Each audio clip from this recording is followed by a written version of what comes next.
With false leads and missing crucial timelines, it was becoming more and more possible that the real killers of Katie would never be found. Until the detectives got a call from Hannah's parents, with information that could soon result in solving the whole case. Hannah had resurfaced, stating she had been abandoned by John and would soon come back to her hometown, so law enforcement would be there, waiting for her. It was now the day when Hannah was supposed to come back to her home. Law enforcement secured all entries to the city, as well as all possible places she could go to.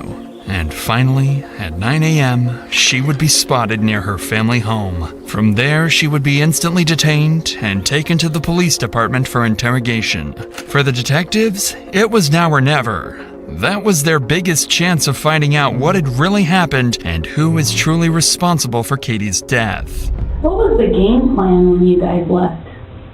I don't think we really had one. I guess both of us just kind of panicked, and he decided that he wanted to leave, the state.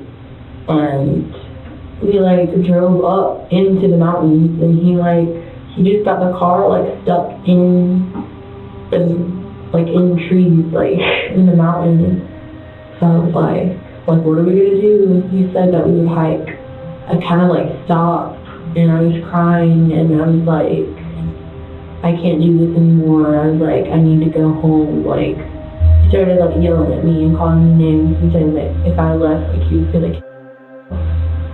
Then, one morning, he had gotten up and left, and then I was just I'm not just gonna sit here.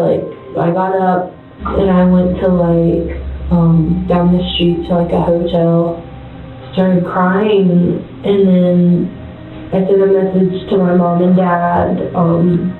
Hannah continued describing their time on the run, doing her best to avoid talking about the day of the murder. It went on for nearly 2 hours, and by then, the pressure had clearly worn her down. That's when the detective would start asking her the difficult questions, causing Hannah to break, revealing everything she knows.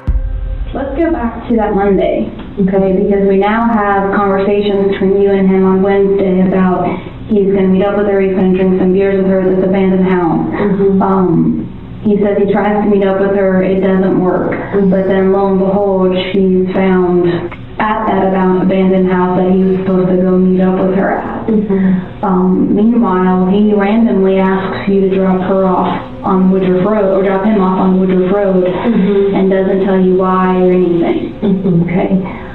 So can you please tell me what the game plan was? What did he tell you he was going to go and do? He told me that he was just going to go talk to her at work. You drove him over there. He kept telling me, every day that, it was my fault, and that he did it for me, and, What did he say he did for you? he said that, when we were in Oregon at the casino, he, yelled it really loud, said that he killed her for me. Hannah, was there a plan before this to get rid of Katie? No, Not from you, but did John ever talk to you about getting rid of Katie? Honestly. no. What did he tell you about killing Katie? He just said that, it was really, funny. He told me that the knife broke. He just said that his handle broke. The knife. The last thing she said was ow. And she said that before that if he let her go, that she wouldn't call the police. Where were they, Hannah? In the abandoned house.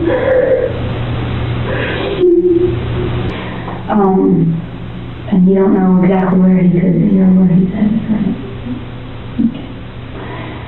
Hannah, did you have anything to do with killing Katie? And the reason why I ask you this is because we're still hunting for John. Right. Okay? And as much as you think John cared about you, from an outsider's perspective, not knowing you, not being your mom, he doesn't.